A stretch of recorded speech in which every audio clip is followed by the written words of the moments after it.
Ensuite, allez, je me lance, excusez-moi pour la prononciation. Portrovi plus rapide, la basajn, vortojn, des Esperanto. On va accueillir Benjamin. Traduction, pour avoir une idée rapide du vocabulaire de base en espéranto, on va accueillir Benjamin. Et il a sorti le dictionnaire, Benjamin. Un mot tout d'abord sur cette langue. Alors, elle se voulait universelle. L'idée de départ est assez bien, est assez positive. Mais est-ce que finalement, d'abord, ça vient d'où, l'espéranto ? L'idée est bonne, c'était d'avoir une langue que tout le monde parle sur la planète, aux quatre coins de la planète. Et c'est le docteur Zamenhof qui va se lancer dans cette aventure en écrivant déjà quelques règles de grammaire en 1887. Et il se fait d'ailleurs appeler à ce moment-là le docteur Esperanto, c'est-à-dire celui qui espère qu'un jour on parlera cette fameuse langue. Alors sur base de quoi, sur quel mot de vocabulaire il l'a construit cette langue ? Il faut que personne ne soit jaloux, il ne faut pas prendre le vocabulaire de l'anglais plus que le vocabulaire français. Alors il invente parfois certains mots dans l'exemple du 5. On dit 5, 5, fünf en allemand. Alors comme il n'y a pas vraiment de base commune, il invente un mot, c'est celui que je vous ai mis sur le tableau. 5 en espéranto, ça se dit kvin, et là aussi désolé pour la prononciation.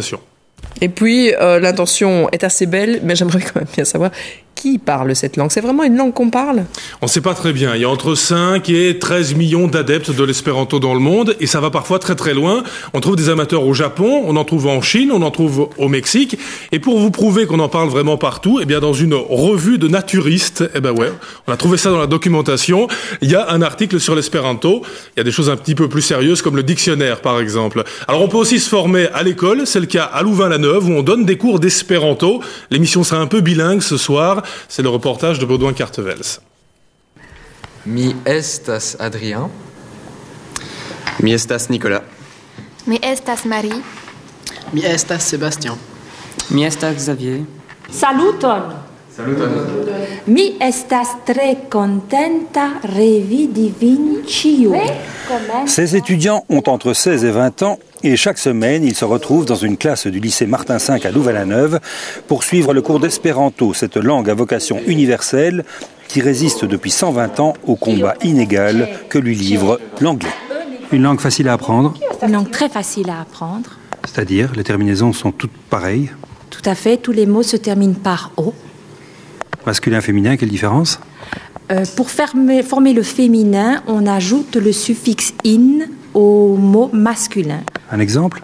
Eh bien, par exemple, je prends le chat, cato, la chatte, catino, catino. Le cheval, cevalo, la jument, cevalino. Et les juments au pluriel ? On ajoute un yo, cevalinoi. La arbo, la birdo, la citrono, la cevalo. Ça reprend plein de racines indo-européennes, donc quand on en connaît quelques-unes, c'est très facile à apprendre. Ĉu estas facila Esperanto? Yes, Esperanto estas très facile. Alors le but, c'est quoi pour toi? Eh bien, pour moi, c'est d'apprendre une langue qui est assez innovateur dans son genre, et j'aimerais pouvoir voyager. C'est-à-dire que dans chaque pays, il y a des familles qui parlent espéranto et chez qui on peut être accueilli 2-3 jours gratuitement. Et ce serait de faire un tour du monde en allant dans une dizaine de pays dans chaque famille. Ah, beau, faux.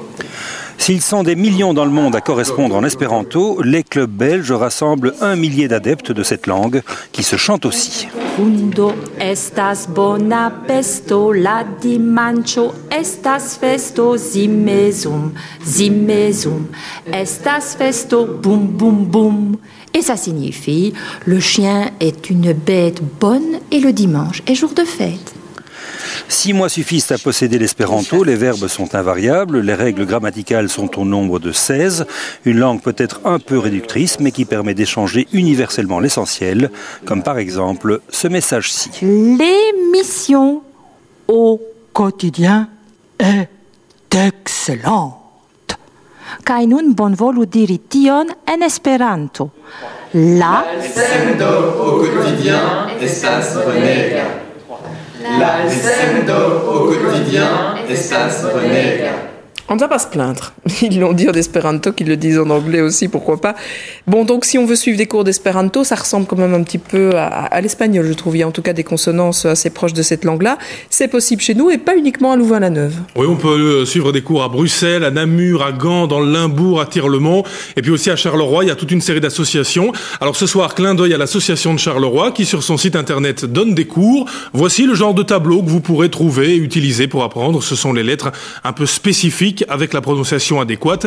Il y en a d'autres sur le web qui donnent des cours, mais on fait un petit clin d'œil au Carolo ce soir. Si je suis des cours, je deviens bilingue, j'en fais quoi de cet atout? Ça me sert à quoi finalement? Honnêtement, c'est un exercice intellectuel, ça vous servira pas à grand chose. C'est un vrai exercice intellectuel qui est même reconnu par l'UNESCO. L'UNESCO en parle en 54 et en 85 de l'espéranto. C'est là une vraie reconnaissance officielle. Aujourd'hui, ce qui a pris le relais, c'est bien évidemment l'anglais qui est la langue internationale, mais ceux qui veulent pratiquer ou encore des endroits, il y aura à la fin de l'année un congrès en Europe à Maribor en Slovénie, et puis le congrès mondial, je vous ai dit que les Japonais adoraient ça, qui aura lieu à la fin de l'année au Japon. Là aussi, vous pourrez discuter avec des copains espérantistes qui pratiquent l'espéranto. En tout cas, si on s'intéresse à cette langue, une adresse internet peut-être à nous conseiller pour avoir des informations? C'est une des adresses qui vous mènera à tout, et en plus c'est assez comique, c'est traduit en français, en anglais, en néerlandais, parce qu'il faut bien que tout le monde comprenne. www.esperanto.net, www.esperanto.net, ou alors les petits malins comme moi se plongeront de manière très assidue dans la revue des naturistes avec cet excellent article sur l'espéranto. Celui-là, je le garde avec le dictionnaire. Et on va remercier aussi Madame Staquet de Watermal-Boisfort qui nous avait envoyé cet après-midi tous ses livres. Ce sont des livres qui lui appartiennent, qui sont en espéranto et qui nous entourent ce soir. Et on lui dit bonsoir. Alors, je regarde ma fiche. Bonan Vesperon. Bonan Vesperon. Et encore merci Madame Staquet.